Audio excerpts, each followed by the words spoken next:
Welcome to the YouTube channel of Apex academy. हमने last lecture में एक chapter start किया था जिसका नाम था इलेक्ट्रोस्टैटिक्स। तो हम लोगों ने स्टार्ट किया था कि क्यों इसको पढ़ना है, क्यों इसको पढ़ना ज़रूरी है, क्यों इसकी नॉलेज को एक्वायर करके हम कितने सारे एप्लीकेशंस को समझ सकते हैं। आज हम उसी सीरीज़ में सेकेंड लेक्चर स्टार्ट करने वाले हैं। तो हमने अभी इलेक्ट्रिक चार्ज के बारे में आपको बताया था कि इलेक्ट्रिक चार्ज मैटर की वो प्रॉपर्टी होती है जिसके कारण अगर कोई दूसरा चार्ज इस चार्ज के पास आएगा तो वो क्या एक्सपीरियंस करता है, एक इलेक्ट्रिक फोर्स एक्सपीरियंस करता है। हमने ये भी पढ़ा था कि Cavendish law of attraction and repulsion क्या होता है। तो क्या होता है, Cavendish law of attraction and repulsion ये बताता है कि अगर जो लाइक चार्जेस होते हैं अगर वो एक दूसरे के आसपास आएंगे तो वो क्या करेंगे, एक दूसरे को रिपेल करेंगे। अगर अनलाइक चार्जेस यानी कि अपोजिट चार्जेस एक दूसरे के पास आएंगे तो वो क्या करेंगे, एक दूसरे को अट्रैक्ट करेंगे। ठीक है, तो इलेक्ट्रिक चार्ज, आपको ये तो पता लग गया कि इलेक्ट्रिक चार्ज होता क्या है। आपको ये भी पता लग गया कि ये कितने प्रकार का होता है, नेगेटिव एंड पॉजिटिव। आपने एक ग्रेट फिजिसिस्ट थे, आपने उनका नाम भी सुना होगा, बेंजामिन फ्रैंकलिन।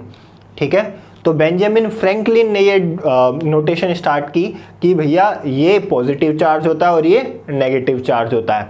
तो उन्होंने क्या किया, उन्होंने आपको ये बताया कि जो एक ग्लास रोड होती है ना, अगर आप उसको सिल्क से रब करते हैं तो ग्लास रोड पर एक तरीके का चार्ज आ जाता है जिसको उन्होंने नाम दिया पॉजिटिव चार्ज।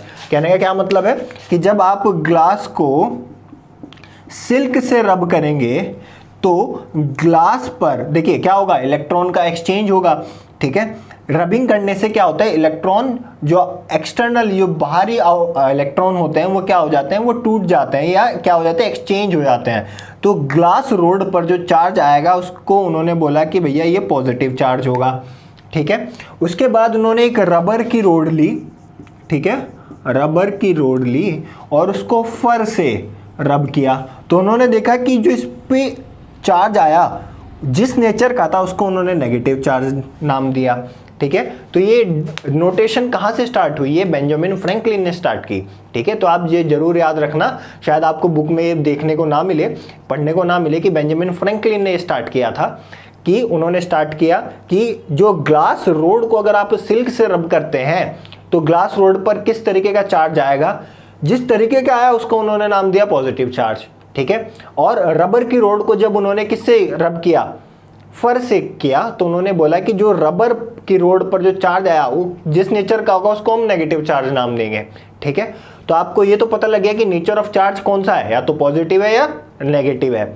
अब हमारे पास कुछ ना कुछ तरीका ऐसा होना चाहिए कि जिससे हम पता लगा सके कि जो ये चार्ज हमारे पास गिवन है ये किस नेचर का है। ठीक है, किस नेचर का है और कितने अमाउंट का है, ये बड़ा चार्ज है या छोटा चार्ज है। आप सबको पहले वहाँ जाने से पहले आपको ये पता होगा ही कि जो इलेक्ट्रिक चार्ज होता है उसकी यूनिट क्या होती है, कूलाम। ठीक है, ये एक साइंटिस्ट थे, फिजिसिस्ट थे। ठीक है, जिनको ऑनर करने के लिए इस इलेक्ट्रिक चार्ज की यूनिट का नाम कूलाम रख दिया गया। ठीक है, तो ये आपको याद रखना है। अच्छा, अब आप यहाँ पे एक डायग्राम देख रहे हैं, मैंने एक स्ट्रक्चर बना रखा है जिसका नाम मैंने नीचे लिखा हुआ है इलेक्ट्रोस्कोप। ये जो इलेक्ट्रोस्कोप है इसका इस्तेमाल करके हम ये बता सकते हैं कि किसी भी बॉडी में चार्ज है या नहीं है। अगर चार्ज है तो किस नेचर का है। ठीक है, ये पता लगाना भी जरूरी है। अगर आपको यही नहीं पता कि ये चार्ज ये पॉजिटिव नेचर का है या नेगेटिव नेचर का है, मान लो मैंने आपको एक चार्ज दे दिया, ठीक है, और मैंने ये बोला मुझे बताओ कि ये पॉजिटिव चार्ज है या नेगेटिव चार्ज है। ठीक है, तो आप ओमनिसेंट तो नहीं है। ठीक है, तो क्या आप एकदम से अंतर्यामी और आप देख के बता दें कि भैया ये पॉजिटिव चार्ज है नेगेटिव चार्ज है, नहीं। आपके पास एक मेथड होना चाहिए जिसका इस्तेमाल करके आप ये पता लगा सकें कि जो चार्ज आपको मिला है ये किस नेचर का है। ठीक है, तो हम एक मेथड, हम लोगों ने एक स्ट्रक्चर तैयार किया है यहाँ पे जिसका नाम दिया गया इलेक्ट्रोस्कोप। ठीक है, ये देखिए इसका स्ट्रक्चर मैंने आपको बना के रखा है, अभी हम इसको स्टडी करते हैं। ये जो आप आउटर सरफेस देख रहे हैं ये होती है बोतल। ठीक है, ये जो कॉर्क लगा होता है ये एक होता है लकड़ी का गुटका।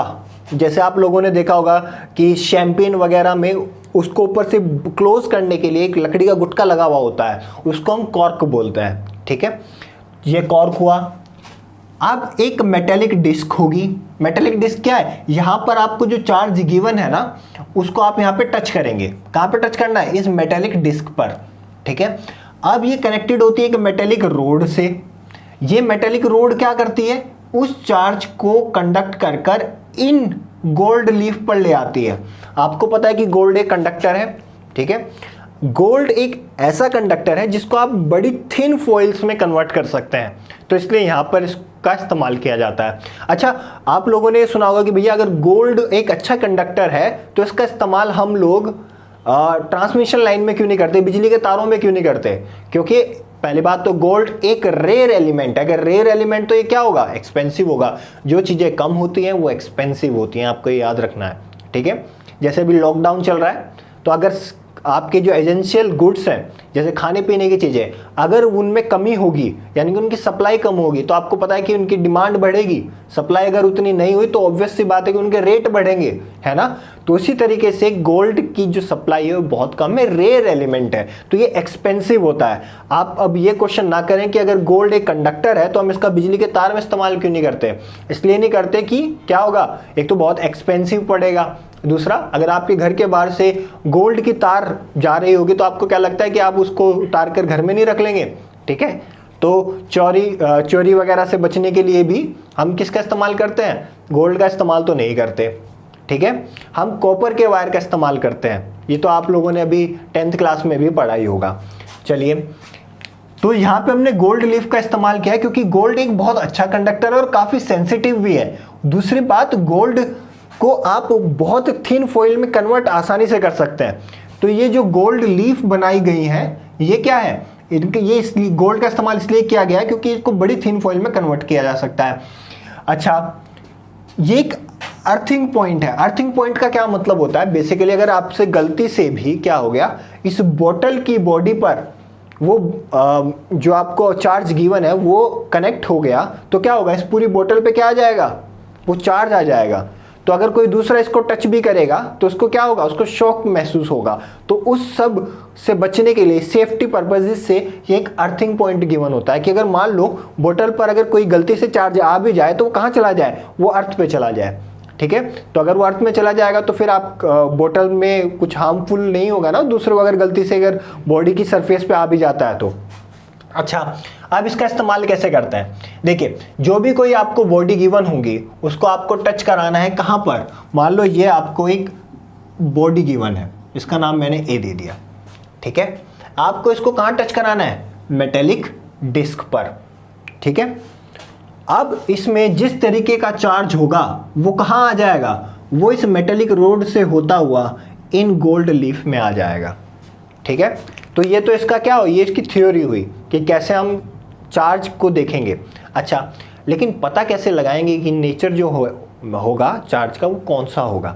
देखिए, अभी मैंने आपको क्या बताया कि बेंजामिन फ्रैंकलिन ने ये बताया कि ग्लास की रोड को जब आप सिल्क से क्या करते हैं, रब करते हैं, तो जो जिस तरीके का चार्ज मिलता होगा उसको पॉजिटिव चार्ज बोलते हैं।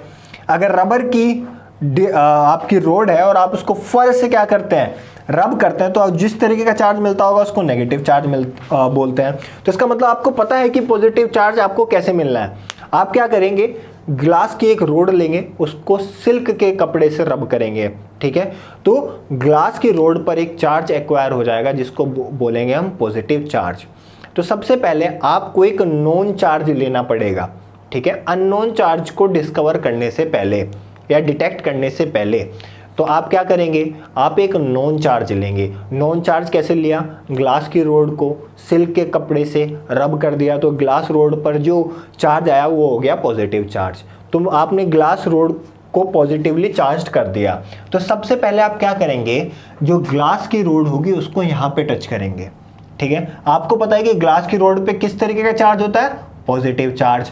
तो वो पूरा का पूरा पॉजिटिव चार्ज यहाँ ट्रांसफर होके इन गोल्ड लीफ में आ जाएगा, ठीक है, इनमें पॉजिटिव चार्ज आ जाएगा। अच्छा, आपको पता है ये दोनों अब सेम तरीके के कंडक्टर हो गए, तो इन पे सेम चार्ज है, तो ये क्या करेंगे, एक दूसरे को रिपेल करेंगे। तो जब रिपेल करेंगे ना, तो ये जो लीफ होंगी ये थोड़ी सी डाइवर्ज हो जाएंगी। क्या हो जाएंगी, थोड़ी सी डाइवर्ज हो जाएंगी, एक दूसरे से दूर चली जाएंगी, ठीक है। तो अब इसका क्या मतलब है, इसका मतलब है कि आपका इलेक्ट्रोस्कोप चार्ज्ड हो गया। तो अगर आपका इलेक्ट्रोस्कोप चार्ज्ड हो गया है तो इसका मतलब आप इसका इस्तेमाल अब कर सकते हैं किसी भी अननोन बॉडी का चार्ज डिटेक्ट करने के लिए कि उस बॉडी पर किस नेचर का चार्ज होगा। देखिए अब आपका क्या है, अब आपका इलेक्ट्रोस्कोप क्या हो गया, चार्ज हो गया। अब जो ये मेरे को अननोन बॉडी है, अब मैं इसको ग्लास रोड के टच कराने के बाद इस मेटेलिक डिस्क पर टच कराऊंगा। ठीक है, तो मैं मान लेता हूं कि चलो इस बॉडी पर नेगेटिव चार्ज होगा जो मुझे डिटेक्ट करना है। तो जब आप इस ए बॉडी को इस मेटेलिक डिस्क पर टच करेंगे तो ये नेगेटिव चार्ज क्या होगा, इस मेटेलिक रोड से होता हुआ इन गोल्ड लीफ में चला जाएगा। ठीक है, तो यहाँ पे तो पॉजिटिव चार्ज था, तो कुछ चार्ज न्यूट्रलाइज्ड हो जाएगा। तो अगर चार्ज न्यूट्रलाइज्ड हो गया तो ये जितनी पहले से डाइवर्ज थी उससे कन्वर्ज हो जाएंगी, है ना। तो ये क्या हो जाएंगी, क्योंकि इनका जो पॉजिटिव चार्ज होगा वो कम हो जाएगा, तो ये क्या कर जाएंगी, कन्वर्ज कर जाएंगी। तो अगर ये कन्वर्ज कर गई तो इसका मतलब क्या है कि आपकी जो ए बॉडी है उसमें किस तरीके का चार्ज होगा, नेगेटिव चार्ज होगा। अगर इसमें नेगेटिव चार्ज के बजाय पॉजिटिव चार्ज होगा तो क्या होगा, आप दोबारा इसको मेटेलिक डिस्क पे टच करेंगे तो अब और पॉजिटिव चार्ज इस मेटेलिक रोड से होता हुआ इन गोल्ड लीफ में जाएगा। तो अगर इन मेटेलिक रोड से होता हुआ वो जो चार्ज है वो फिर गोल्ड लीफ में जाएगा तो क्या होगा, जो ये गोल्ड लीफ होंगी ना, लीव्स होंगी, ये क्या करेंगे, एक दूसरे से और डाइवर्ज हो जाएंगी। तो आप कैसे पता लगा सकते हैं, अगर आपको कोई भी अननोन चार्ज गिवन है तो आप मेटेलिक डिस्क पर उसको टच करके पता लगा सकते हैं कि वो नेगेटिव चार्ज है, पॉजिटिव चार्ज है, डिपेंडिंग ऑन किस बात पे, इस बात पर कि आपकी जो गोल्ड लीव्स हैं वो टच कराने के बाद और डाइवर्ज कर रही हैं या कन्वर्ज कर रही हैं। ठीक है, आप इस बात को ध्यान रखेंगे। लेकिन सबसे पहले कंडीशन क्या याद रखनी है कि आपको इलेक्ट्रोस्कोप को चार्ज करना पड़ेगा। अगर आप इलेक्ट्रोस्कोप को चार्ज नहीं करेंगे तो आप नहीं पता लगा सकते। आपको फिर पता क्या होगा, फिर आप इस अननोन बॉडी को इस पर टच करोगे। ठीक है, अभी आपका इलेक्ट्रोस्कोप चार्ज नहीं है, अननोन बॉडी को आपने टच किया तो जिस पे चाहे पॉजिटिव चार्ज हो चाहे नेगेटिव चार्ज हो वो ट्रांसफर होकर गोल्ड लीफ पे जाएगा और गोल्ड लीफ डाइवर्ज हो जाएंगी। अब आपको नहीं पता कि नेगेटिव चार्ज है या पॉजिटिव चार्ज है, इसलिए सबसे पहले आपको एक नॉन चार्ज से उस इलेक्ट्रोस्कोप को चार्ज करना पड़ेगा। आप नेगेटिव चार्ज भी ले सकते हैं, जैसे हमने ग्लास की रोड ली, आप रबर की रोड भी ले सकते हैं। आप पॉजिटिवली भी चार्ज कर सकते हैं इलेक्ट्रोस्कोप को या negatively charge, it doesn't matter. What matter is कि आपका इलेक्ट्रोस्कोप होना चाहिए वो चार्ज होना चाहिए पहले, अननोन बॉडी का नेचर ऑफ चार्ज डिटेक्ट करने से पहले। ठीक है, तो इस लेक्चर में हमने ये जाना कि कैसे हम इलेक्ट्रोस्कोप का इस्तेमाल करके नेचर ऑफ चार्ज पता लगा सकते हैं। ठीक है, आप कंपेयर भी कर सकते हैं दो बॉडी के बीच में। अगर तो आपको पता है कि दो बॉडी है, ए बॉडी है और मैं आपको एक दूसरी बॉडी देता हूं बी। ठीक है, दोनों में सेम चार्ज है। अब मुझे पता लगाना है कि किसमें ज़्यादा चार्ज है, तो मैं क्या करूँगा, चार्ज्ड इलेक्ट्रोस्कोप में बारी बारी इनको टच करके देखूंगा। जिसमें सबसे ज़्यादा डाइवर्जन मिलेगा वो क्या होगा, उसका अमाउंट ऑफ चार्ज उस बॉडी में ज़्यादा होगा। ठीक है, तो आप ये भी पता लगा सकते हैं। तो आने वाले लेक्चर्स में हम इसी सीरीज़ को कंटिन्यू करेंगे। अगर आपको ये लेक्चर अच्छा लगा हो तो इसको लाइक करें, हमारे चैनल को सब्सक्राइब करें और बेल नोटिफिकेशन ज़रूर दबा दें ताकि आने वाली सीरीज़ के लेक्चर आपसे मिस ना हो। Thank you.